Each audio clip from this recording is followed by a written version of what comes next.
ही कथा योजना नावाच्या एका दाईची आहे, ज्यांचं वय 70 वर्ष आहे. माझं नाव योजना आहे. मी या गावात प्रसिद्ध आणि एकमेव दाई होते. संपूर्ण गाव माझ्यावर खूप प्रेम करत असे. खरे तर आजूबाजूच्या गावातील अर्ध्याहून अधिक मुलांना मी स्वतःच्या हाताने जन्म दिला होता आणि त्या सर्वांचे माझ्यावर खूप प्रेम होते. आई या नावाने मी गावात प्रसिद्ध होते. गावातील लहान असो व मोठा व्यक्ती सर्वजण मला आई म्हणायचे आणि सर्वांनी माझ्यावर खूप प्रेम केले. ते दृश्य आज माझ्यासमोर आहे. त्याला पाहून मला आश्चर्य वाटले होते. तो माणूस शेळीला मिठी मारून बसला होता आणि त्या शेळीच्या आजूबाजूला लोकांची प्रचंड गर्दी जमा होती. मी त्या गावची दाई होते आणि या गावातील निम्म्याहून अधिक स्त्रियांचं बाळंतपण माझ्या हाताने झाली होती. सगळ्यांचा माझ्यावर खूप विश्वास होता. पण जेव्हा पंडितजी माझ्याकडे आले तेव्हा ते आश्चर्यचकित होऊन मला म्हणाले, आई, आज मला तुझी गरज आहे. मी म्हणाले, तुला आज माझी कशासाठी गरज पडली आहे? तुझ्या घरात अशी कोणतीही समस्या असू शकत नाही, कारण तुझी पत्नी वांज आहे. तेव्हा ते पंडितजी म्हणाले, नाही, मला तुझी गरज आहे आई, पण माझ्या बायकोसाठी नाही. मला तुझी गरज आहे आमच्या चिंगीसाठी. तो म्हणाला की आमची चिंगी मुलाला जन्म देणार आहे. नंतर ते म्हणाला, हो, तिला मूल होणार आहे. तू लवकर ये. मी लगेच निघाले, कारण हे काम तितकं अवघड नव्हतं. पंडितजी यांच्या शेळीला पिल्लू होणार होतं. त्यांच्या शेळीचं नाव चिंगी होतं. पंडितजींना त्यांच्या शेळीवर खूप प्रेम होतं. त्यांनी तिचं नाव चिंगी ठेवलं होतं. त्याला त्या शेळीचे वेड लागले होते. त्याने तिची खूप काळजी घेतली. त्या शेळीसाठी तो प्राणाची आहुती द्यायचा. अगदी हिवाळ्यात पंडितजी शेळीसाठी बनवलेले कपडेही घेऊन यायचा. त्यांनी शेळीसाठी वेगळी खोली बनवली होती. त्या शेळीत पंडितजीचा जीव अडकला आहे हे संपूर्ण गावाला माहीत होतं आणि त्यांना ती शेळी खूप आवडते. ते म्हणाले, जेव्हापासून मी ही शेळी आणली तेव्हापासून माझी परिस्थितीही बदलली आहे. ती शेळी खूप सुंदर होती. एक डोंगरी शेळी होती. ती खूप उंच आणि पांढऱ्या रंगाची, अगदी सुंदर दिसत होती. एवढी उंच शेळी मी आयुष्यात पाहिली नव्हती. म्हणूनच तो तिची खूप काळजी घेत असे. ती खूप मोठी होती. मी पण तिथे जाऊन तिच्या जवळ बसले. माझ्याकडे फारसे काम नाही हे मला माहीत होते, पण काही वेळाने माझ्या डोळ्यांनी असे दृश्य पाहिले, जे दृश्य पाहून माझ्या पायाखालची जमीनच सरकली. मी त्या पंडितजीला विचारले की ही कसली अडचण आहे? पंडितजी, हे कोणी केलं आहे ते शोधा. ते स्वतःच आश्चर्यचकित झाले होते. त्यांना काळजी वाटली होती, कारण त्यांना काही येत नव्हतं आणि काही माहीत पण नव्हतं, कारण त्यांनाही हे सर्व पाहण्याची अपेक्षा नव्हती. पण ते कोणाचे काम आहे हे कळल्यावर त्यांच्या पायाखालची जमीनच निघून गेली, कारण आता पंडितजी कधीच स्वतःच्या नजरेत पाहू शकत नव्हते. कारण हे फक्त एका व्यक्तीचे काम नाही, तर लोक म्हणतात की केवळ स्त्रीलाच आईची भावना असते असे नाही, तर काही पुरुष असेही असतात ज्यांना मुलं जन्माला घालण्याची खूप आवड असते. पंडितजीसुद्धा असेच आहेत. त्यांचा जन्म माझ्याच हातून झाला होता. त्यांची आई खूप चांगली स्त्री होती. आता ती हे जग सोडून गेली होती. त्यांच्या घरी त्यांची पत्नी राहत होती. ती खूप चांगली स्त्री होती. ना ती कोणाशी जास्त बोलत होती, ना ती कुठेही जात येत नव्हती. त्याचे कारण म्हणजे ती वांज होती आणि मुलांना ती जन्म देऊ शकत नव्हती. ती बऱ्याचदा माझ्याकडे यायची आणि माझ्याकडून स्वतः औषध घ्यायची. मी त्या गावची प्रसिद्ध दाई असल्यामुळे तिला म्हणाले, तू आता गरोदर राहू शकणार नाही. तिने शहरात जाऊन एकदा स्वतःची तपासणी करून घ्यावी. आजकाल शहरात अनेक हॉस्पिटल्स आहेत आणि गर्भधारणेसाठी चांगले डॉक्टर्ससुद्धा आहेत. कदाचित तिच्या पोटी पण मूल जन्माला येऊ शकतं. पण ती म्हणायची की तुम्हाला माहिती आहे, आम्ही गरीब लोक आहोत आणि पंडितजी मला कधीही शहरात घेऊन जाणार नाहीत.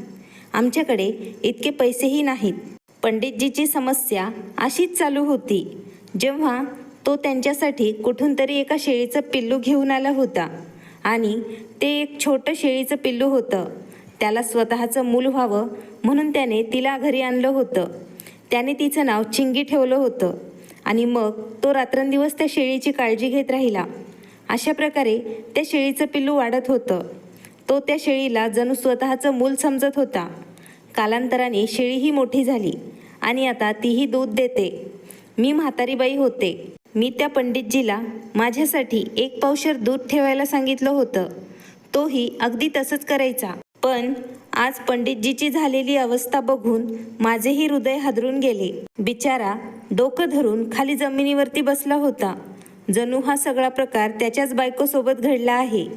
मी पहाटे डोळे उघडले तेव्हा तो दारात उभा होता आणि म्हणत होता की माझी शेळी मुलाला जन्म देणार आहे. मी म्हणाले, पण तुझी शेळी एकटी आहे. होय, तो म्हणाला, मला हे माहीत नाही. आई, पण तुम्ही माझ्याबरोबर आत्ता चला, मला तुमची मदत हवी आहे. जेव्हा त्याने दरवाजा ठोठावला तेव्हा मला वाटले की अजून काहीतरी प्रॉब्लेम आहे. पण नंतर मला समजले की त्याची बायको मुलाला जन्म देऊ शकणार नाही. तिला तिचा नवरा आवडतही नव्हता. तिने सांगितले की तिच्या पालकांनी तिला लग्न करण्यास बळजबरी भाग पाडले. ती मुलगी दिसायला छान दिसत होती, पण हळूहळू त्यांनी भेटी कमी केल्या. हे गाव असल्याने त्या स्त्रीला वांज राहणे हे खूप मोठे पाप मानले जात असे. त्याने मला सोबत घेतले आणि त्या खोलीत प्रवेश केला, जी खोली त्याने फक्त चिंगीसाठी तयार केली होती. ती शेळी थोडी आजारी दिसत होती. मी म्हणाले, बघा, हे माझं काम नाही, पण जनावरांचे डॉक्टर हे गाव सोडून गेले आहेत, म्हणून मी तुम्हाला थोडी मदत करू इच्छिते. मी तिथे त्या शेळीजवळ जाऊन बसले आणि माझी सिगारेट माझ्यासोबत घेऊन आले होते. आज माझ्या आयुष्यातील सर्वात विचित्र दिवस होता, हे मला थोडेच माहीत होते. असे काहीतरी पाहून मला आश्चर्य वाटेल. मी त्या पंडितजीला बाहेर जाण्यास सांगितले आणि मी माझी सिगारेट काढून ओढू लागले. काही वेळाने त्या शेळीजवळ एक नवजात अर्भकाचे रडणे मला ऐकायला आले. तेव्हा मी आश्चर्यचकित झाले. मी विचार केला, हा आवाज कुठून येतोय? हा आवाज माझ्या मनात घुमत होता की एखाद्या स्त्रीने बाळाला जन्म दिला होता? मला काहीही समजत नव्हते. मला वाटले हा माझा भ्रम असेल. माझ्यासोबत असं रोजच घडतं. पण जेव्हा मी माझे डोळे चोळले आणि शेळीकडे पाहिले तेव्हा मात्र मला आश्चर्य वाटलं. चिंगीची प्रकृती अजूनही बिकटच होती, मात्र तिच्या शेजारी एक नवजात अर्भक पडलेलं दिसत होतं. मी रडत असलेल्या चिंगीला तपासलं. तिचे पोट पूर्वीपेक्षा लहान दिसत होते. माझं मन थरथरत होतं. मी म्हणाले, हा काय गोंधळ आहे? पण मूल असंच गवतात पडून होतं. मी पटकन त्याला उचलून माझ्या चादरीत गुंडाळलं.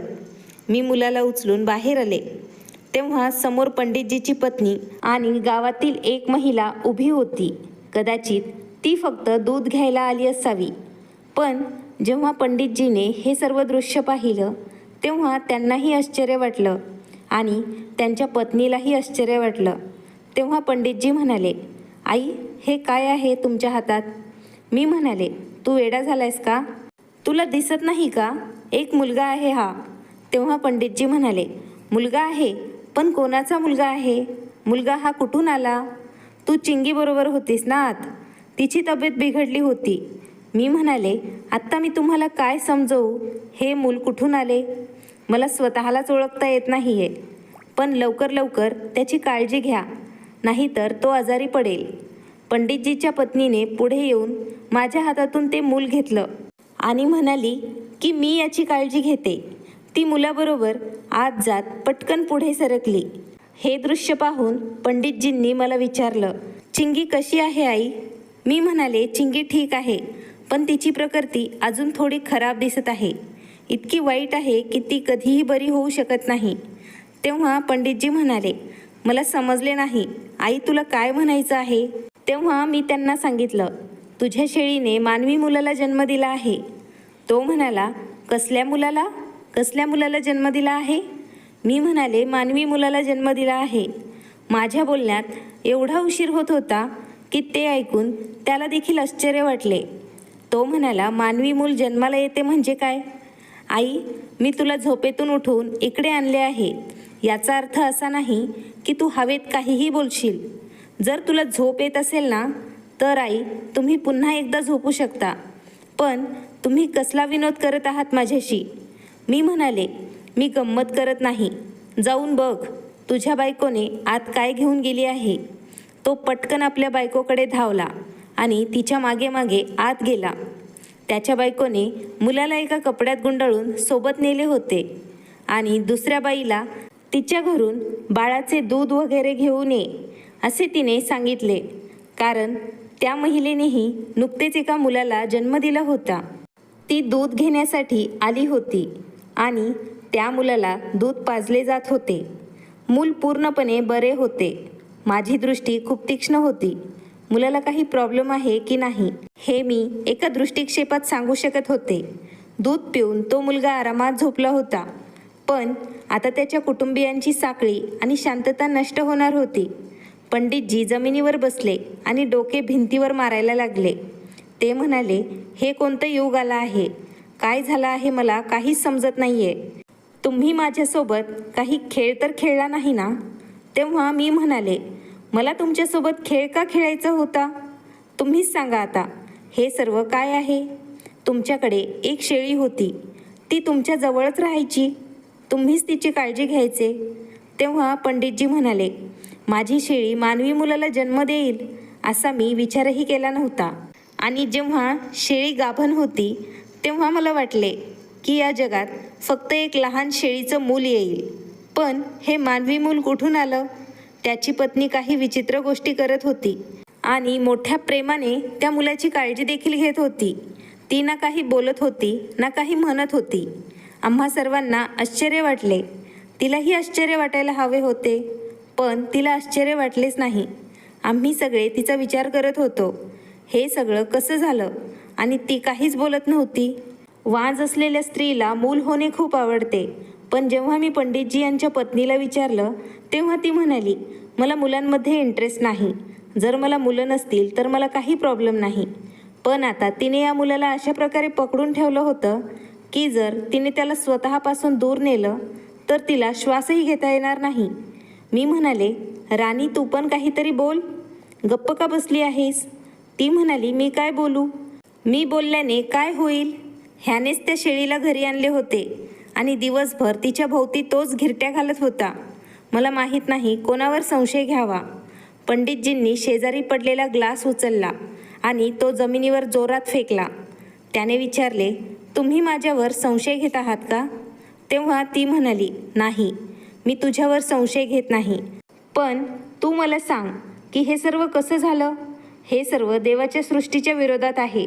जर असे काही घडले असेल तर ह्याची खूप मोठी शिक्षा आहे. पंडितजी म्हणाले, मुलाचे काय करायचे? मी काही बोलायच्या अगोदर राणी म्हणू लागली, मुलाला माझ्याकडे सोडा. देवाने आम्हाला मूल दिले नाही, त्यामुळे समजून घ्या की आम्हालाच हे मूल झालं आहे. मी तुला किती वेळा समजावून सांगितलं आहे, किती भांडणं तुझ्याशी झाले आहे, पण तू माझं एक ऐकलं नाही. आता हे मूल आमच्या दारात आलं आहे, आम्ही ते पदरात घेऊ. माणसाकडे खूप संयम आणि धैर्य असते, पण त्याचा संयम सुटला की तो गप्प बसतो. पंडितजींच्या बाबतीतही तेच घडले होते. तो गप्प झाला आणि उठला तिथून तो गप्प निघून गेला. आता राणी रडायला लागली. ती म्हणाली, बघा आई, मी त्यांना कितीतरी वेळा सांगितलं आहे की आपण कोणाचे तरी मूल दत्तक घेऊन त्याचा सांभाळ करू. आता आमच्या लग्नाला 12 वर्ष झाली आहेत. लोकांची मुलं वयाच्या 12व्या वर्षी तरुण होतात. म्हणून त्यांनी मला कधी शहरात डॉक्टरांकडे नेलं नाही. त्यांनी माझ्याकडे कधीच लक्ष दिलं नाही. त्यांना माझ्यापेक्षा जास्त ही शेळी आवडली असावी. तेव्हा मी म्हणाले, तुम्ही कोणाचे तरी मूल दत्तक घेऊन वाढवले असते तर बरे झाले असते. पण आजकाल अशी मुलं सापडत नाहीत.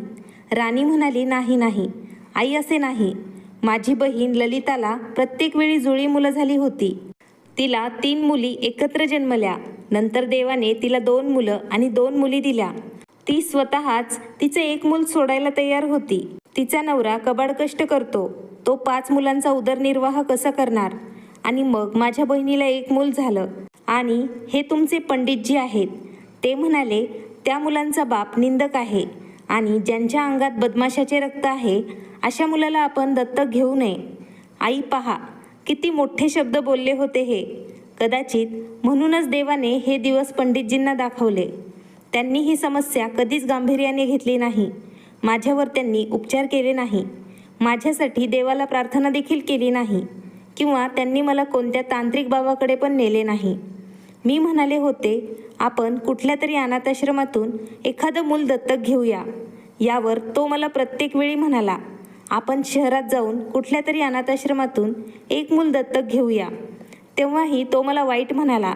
या शेळीबद्दल मला तो एके दिवशी सांगू लागला, ही शेळी माझं सर्वस्व आहे आणि जर मी त्या शेळीचं कोणतेही काम नीट केले नाही तर तो माझ्याशी भांडेल आणि मला तो या घरातून हाकलून देखील देईल. आता काय संकट आले ते पहा. आता या शेळीमुळे तो संपूर्ण गावात प्रसिद्ध होईल, पण तो चांगल्या कामासाठी प्रसिद्ध होणार नाही. कदाचित त्याला हा माझ्याकडून मिळालेला श्राप आहे. मी म्हणाले, राणी, तू असं का बोलत आहेस? तुझा श्राप असाच होता का? तू हे देवाला विचारलेस का? त्यामुळे राणीचा आवाज थोडा शांत झाला आणि ती मी जे काही विचारलं त्यावर बोलू लागली. मी त्याला शोधून काढेल. मी म्हणाले, तू काय म्हणालीस? तेव्हा राणी म्हणाली, मी म्हणते मला हे मूल सापडलं आहे, ते पुरेसं आहे. आता मला जाणून घ्यायचं नाही हे मूल या जगात कसं आलं आहे आणि त्याचे वडील कोण आहेत. आता मी त्याला माझ्यासोबतच ठेवेल. मी माझ्या घरी निघून आले. पंडितजीच्या आई माझ्या खूप चांगल्या मैत्रीण होत्या, म्हणूनच तो मला आई म्हणत होता. कधी आई म्हणायचा तर कधी आंटी, आणि संध्याकाळी तो माझ्या घरी यायचा. तो खूप अस्वस्थ झाला होता. तो म्हणाला की एक वाईट बातमी आहे. मी म्हणाले, वाईट बातमी काय आहे? नंतर तो म्हणाला की चिंगी हे जग सोडून निघून गेली. मी तिला मातीत गाडून परत येत आहे. मी खूप मोठं पाप केलं आहे, मला माफ करा. हे घडल्यावर तो ढसाढसा रडू लागला. तो म्हणाला की माझी शेळी हे जग सोडून निघून गेली आहे. माझ्यासोबत विचित्र घटना घडली आहे. ही बातमी गावभर पसरली आहे. आता माझं काय होणार? काय करावं मला काही समजत नाही. मी इथून पळून जावं का? पण मी पळून गेलो तर त्या मुलाला घेऊन पळून जाऊ का? मी म्हणाले, हे बघ, यात त्या मुलाचा काही दोष नाही. तुझ्या बायकोला मूल झालं नाही, ती त्याला वाढवेल आणि तिचाही वेळ निघून जाईल. तुझं अर्ध आयुष्य निघून गेलं आहे. तुला मूलबाळ झालं नाही. आता कदाचित देवाला अशा प्रकारे तुम्हाला मूल द्यायचं असेल. तेव्हा पंडितजी म्हणाला, नाही, मी हे सर्व असंच सोडू शकत नाही. मला हे शोधायचं आहे की ही कोणाची कल्पना आहे. माझ्या शेळीला हे सर्व कोणी केलं? कारण ज्याने केलं त्याला मी त्याच्या पापाची शिक्षा देईल. मी असे कोणते पाप केलेले नाही ज्याची मला ही शिक्षा मिळाली आहे. मी त्याला म्हणाले, हे मूल तुझ्या बायकोचं आहे असं मला वाटतं, पण कदाचित तुझं नसावं. तेव्हा पंडितजी म्हणाले, आई, तुला काय म्हणायचंय? तू हे हवेत बोलू शकत नाहीस. तुझ्याकडे पुरावा असला पाहिजे. मी म्हणाले, एकच पुरावा आहे. ती त्या मुलावर खूप प्रेम करते. ती त्याला मिठी मारते आणि सोडतही नाही. असे प्रेम फक्त आईलाच आपल्या बाळाबद्दल वाटते, जिने स्वतः मुलाला जन्म दिला आहे. आणि आईचं प्रेम वाढतं जेव्हा मूल तिच्या मांडीवर येतं. तुला हे सगळं विचित्र वाटत नाही का? तेव्हा ती ना काही बोलत होती ना काही म्हणत होती. ती फक्त त्या मुलाचा विचार करत होती. पंडितजी म्हणाले, मला माहीत नाही. मला तिचं वागणं विचित्र होतं की नाही हे पण माहीत नाही. पण ती आई होणार होती तर मला का कळलं नाही? तेव्हा दाई म्हणाली, तुझ्या बायकोचे शरीर जाड आहे आणि ती आई बनणार आहे हे तुलाच काय, तुझ्या संपूर्ण कुटुंबालाही माहीत नसेल. आणि मग तू नुकताच भागवत कथेलाही बाहेरगावी गेला होतास ना? तुला आठवतंय ना? आणि तू परवाच परत आलायस. पंडितजी विचार करू लागले आणि म्हणाले की हो, हे खरं आहे. मी भगवद्गीता पठण करण्यासाठी बाहेरगावी गेलो होतो आणि मी घरी परवा परत आलो आहे. मी म्हणाले, मला पण अनुभव आहे. हे मूल एका दिवसाचे नाही, किमान 4-5 दिवसांचं मूल आहे. पंडितजी म्हणाले, माझ्या पत्नीने हे सर्व केलं असेल तर चिंगीला मारायची काय गरज होती? का मारलं असेल तिने तिला? मी म्हणाले, कथा बनू नये म्हणून. आता तू चिंगीला सोड. आता ती या जगातून गेली आहे, पण हे मूल तुमच्या पत्नीचं आहे की नाही हे शोधून काढावं लागेल. पंडितजी म्हणाले, कसं शोधू मी? मी म्हणाले, तुला शोधायचं नाही, मी शोधून काढेल, पण मला थोडा वेळ लागेल. मला खात्री होती की राणी ही बाई खोटं बोलत होती. हे मूल तिचंच होतं, ज्याला तिने दुसऱ्या पुरुषासोबत राहून जन्म दिला होता. आणि नंतर ती त्या बाळाला इथे ठेवून गोष्टी बनवत होती. कारण कधी कधी असे घडते की एखाद्या स्त्रीला एका पुरुषापासून मूल होत नाही, परंतु तिने दुसऱ्या पुरुषाशी लग्न केले तर तिला त्याच्यापासून मूल होतं. पुरुषांमध्ये काही कमतरता असते आणि असेच असते, ज्याला एका पत्नीपासून मूल होत नाही तर दुसऱ्या पत्नीपासून मूल होतात, किंवा एका पत्नीपासून मुली होतात परंतु दुसऱ्या पत्नीपासून मुलगा होतो. हे आपल्या समाजात घडतच राहते. त्यामुळे ही काही अप्रिय गोष्ट नाही. आता मला कसे तरी राणीला बघायचे होते. तिच्या शरीराची तपासणी करायची होती, कारण हे माझे काम होते. मी बाईची चाल बघून तिला सांगायचे कितवा महिना चालू आहे. मी त्या राणीजवळ जाऊन बसले. मी म्हणाले, तुला मूल होण्याचा अनुभव नाही, म्हणून मी तुला मदत करायला आले आहे. मूल ठीक आहे का? तेव्हा राणी म्हणाली, का नाही, ते ठीक होईल. काही बोलता बोलता राणीची जीभ मध्येच थांबली. तिला काय म्हणायचं होतं, ते मूल बरं आहे कारण ते त्याच्या आईकडे आहे. मी तिला म्हणाले, थोडा वेळ मुलाला माझ्याकडे दे आणि जा माझ्यासाठी 1 कप चहा कर. तेव्हा ती बरं म्हणाली आणि स्वयंपाकघरात गेली. मला तिच्या चालण्यात काही फरक आहे का ते पाहायचं होतं. दुसऱ्या बाजूला पंडितजी बाहेर गेले होते. त्याला ही घटना कशी घडली हे जाणून घ्यायचं होतं आणि त्याबद्दल परिसरातील लोकांची तो विचारपूस करत होता. माझ्या घरात कोणी आले होते का असं तो प्रत्येकाला विचारत होता. परंतु त्याच्या बदल्यात लोक त्यांना इतर गोष्टी सांगत होते. त्यांना बरंच काही बोलत होते. पण हे सगळं कोणी केलं याचा शोध घेण्यासाठी ते ठाम होते. ते काम घडलं जे त्यांना जाणून घ्यायचं होतं. इथे मी माझ्या कामात व्यस्त होते, पण माझा अंदाज चुकला. राणीकडे बघून असे वाटले नाही की तिने इतक्या लवकर मुलाला जन्म दिला आहे. ती व्यवस्थित फिरत चालत होती. मग हे मूल कोणाचे असेल? खरंच मला ही समस्या खूप गंभीर वाटली. आम्ही जे अंदाज बांधत होतो ते घडू शकलं नसतं किंवा देवाला राग आला तर अशा समस्या आणि घटना समोर आल्यानंतर माणसाची बुद्धी स्तब्ध होऊन जाते आणि निसर्गाचा कोपच आहे ज्यामुळे अशा घटना घडतात. माणसाला त्या गोष्टी समजत नाहीत. जेव्हा तो या गोष्टी दुसऱ्या माणसाला सांगतो तेव्हा तो म्हणतो, सर्व गोष्टी खोट्या आहेत, पण याने काय होऊ शकत नाही. मला एका महिलेची माहिती मिळाली जिने अशा मुलाला जन्म दिला होता. त्याला बघून सर्वजण किंचाळत होते आणि रडत होते.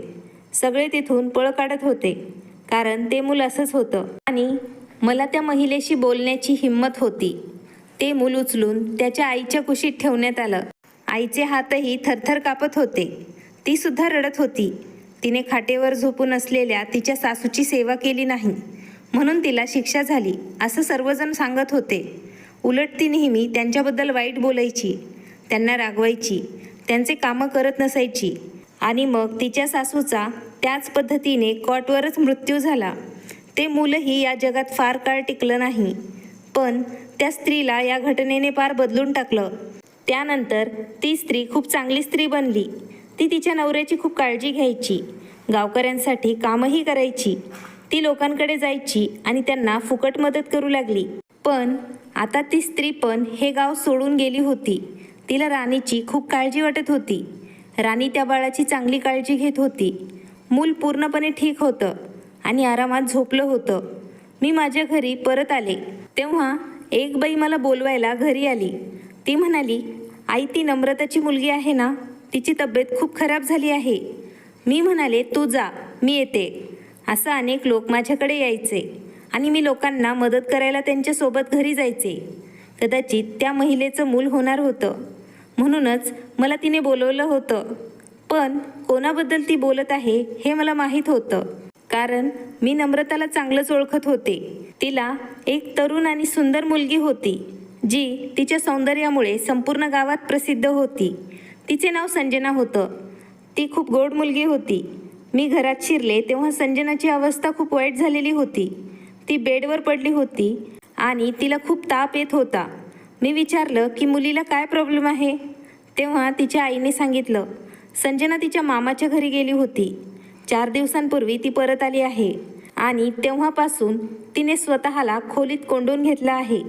तिने काहीही खाल्लं नाही आणि पिलंही नाही. होय, तिची परिस्थिती खूप विचित्र होत आहे. आता तिला इतका ताप आला आहे की तिचा ताप उतरतही नाही. मी संजनाकडे बघितलं तर मला फक्त तिच्या चेहऱ्याकडे बघून समजलं प्रॉब्लेम काहीतरी वेगळाच आहे. मी सर्वांना तेथून बाहेर जाण्यास सांगितलं. मला एकांतात बघू देत, काय अडचण आहे ते. ती एक तरुण मुलगी आहे. मी तिला सर्वांसमोर असं विचारणार तरी कसं. मी अचानक तिच्या जवळ बसले. मी म्हणाले, काय झालं आहे बेटा. मी तिला तपासण्याचा प्रयत्न केला तेव्हा तिने माझा हात मागे ढकलला. ती म्हणाली, नाही आई, फक्त मला वाचवा. बाहेर जा आणि सर्वांना सांगा की सर्व काही ठीक आहे. मी म्हणाले, का, काय झालं आहे. तेव्हा ती म्हणाली, माझी अवस्था बघा. मी तिला पाहिल्यावर समजलं काय प्रॉब्लेम आहे. मी म्हणाले, तुझा मुलगा कुठे आहे. ती म्हणाली, मी त्याला राणीला दिला आहे. मी म्हणाले, राणीबद्दल तुला काय वाटतं? मग ती म्हणाली, राणी माझी बालपणीची मैत्रीण आहे. मी विचारलं, या मुलाचे वडील कोण आहेत? तर संजनाने मान टेकवली. त्या मुलाचा बाप कोण आहे असे विचारले असता संजनाने सांगितलं, माझे त्याच्याशी कोणतेही कायदेशीर संबंध नव्हते. आमच्या गावात बनवल्या जाणाऱ्या कारखान्यातला तो एक सामान्य इंजिनियर होता. तो खूप देखणा माणूस होता. तो माणूस इथून निघून गेला आहे. 10 महिने झाले आहेत. मी त्याच्या प्रेमात वेडी झाले होते आणि हे मी फक्त राणीला सांगितलं होतं. आणि फक्त राणीलाच माझं हे सत्य माहीत होतं की मी एका मुलाला जन्म देणार आहे. आणि काही दिवसांनी मी माझ्या मामाच्या घरी एका बहाण्याने गेले होते. आई, तुम्हाला तर माहीतच आहे, माझे मामा आणि मामी अंध आहेत. त्यांना एक मुलगी आहे.